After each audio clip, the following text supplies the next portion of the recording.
Apté, c'est quoi? C'est d'abord une entreprise familiale. Tout à fait, c'est une passion du chocolat qui a été transmise depuis 3 générations. Aujourd'hui, c'est la petite fille amoureuse du chocolat. Amoureuse, tout à C'est fait. impératif, ça, quand on dirige une entreprise, une chocolaterie, parce qu'on pourrait dire qu'il y a des grands dirigeants qui sortent de grandes écoles et qui dirigent ça très bien. Il faut être amoureux du chocolat pour diriger une chocolaterie. Oui, c'est une passion de tous les jours. C'est un produit merveilleux aussi à créer. Et puis pour moi, c'est un plaisir de venir ici tous les jours et de travailler avec toute cette équipe qui m'entoure. Pour qui vous travaillez?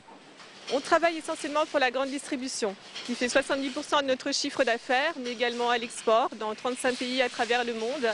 Nous avons aussi un magasin de vente qui vend nos produits directement aux particuliers et un site internet.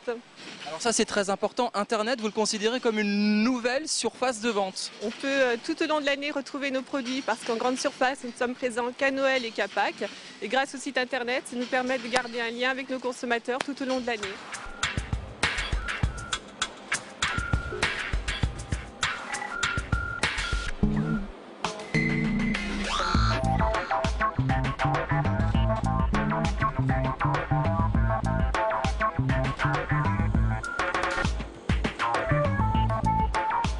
La vraie recette du chocolat, c'est quoi?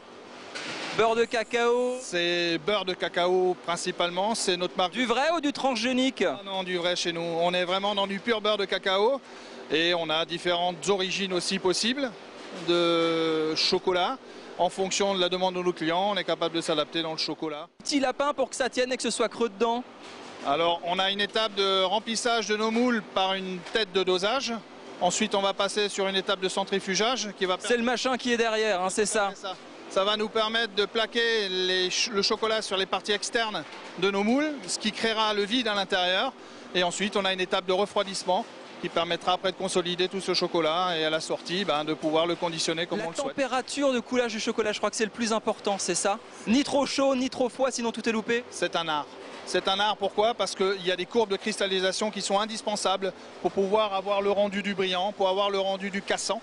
Et si cette courbe n'est pas faite convenablement avec des spécialistes chez nous, eh bien votre chocolat n'aura une durée de vie très courte, aura un aspect pas du tout attrayant et en plus il risque de ne pas être cassant en bouche, ce que beaucoup de gens recherchent, dans le chocolat noir entre autres aussi.